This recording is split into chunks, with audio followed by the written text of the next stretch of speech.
কোনো রাস্তা চলন যাইব এমনি করে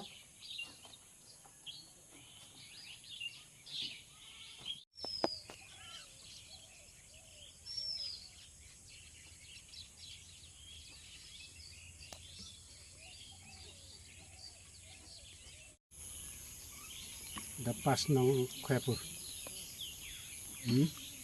অনেক মানে ১ বছর কাছাকাছি হে তো আয়েও না দেহেও না খবর দিল আয়েও না আর বুট দিওন সমলে আয়া ঘুরা যাব গা এ দ্রুই কইছি না ১ বছর হয়েছে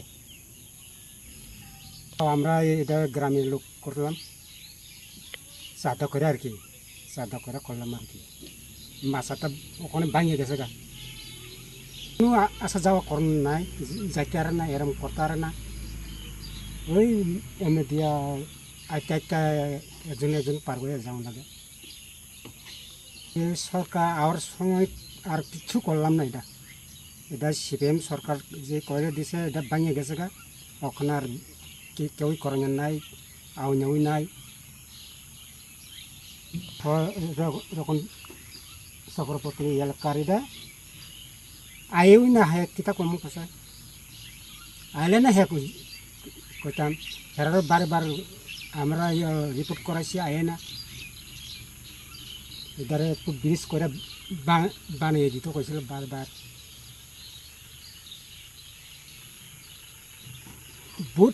বুট দিতাম না হেরারে কত কষ্ট হে ঠিক করে দিলে তার বুট পাইব নাহলে বুট দিব হইতো না এই কইতেছে ব্রিজ এটা ঠিক করে দৌ ওখান পর্যন্ত আয়াও না দেখেও না সবই কইতেছে তানিয়ার এই কথা রতন চক্রবর্তীর কথা সবই কইতেছে আয়ে না সব ভালো হইলে তো আর কেটা ইয়ে করবো সবই তো এটা আনন্দনগর সবসময় এই রাস্তা দিয়া যায় আন যায় মানে সবার প্রবলেম হয়ে রয়েছে একটা রাস্তা দিয়া তাহলে আনন্দনগর গেলে এই বাইপাস দিয়ে যাও তাহলে আনন্দনগর লোকটা এমনি আউন লাগতো না যাওয়া লাগতো না ব্যবসা সবাই আছে এমনি দিয়ে আইতে বাইপাস দিয়ে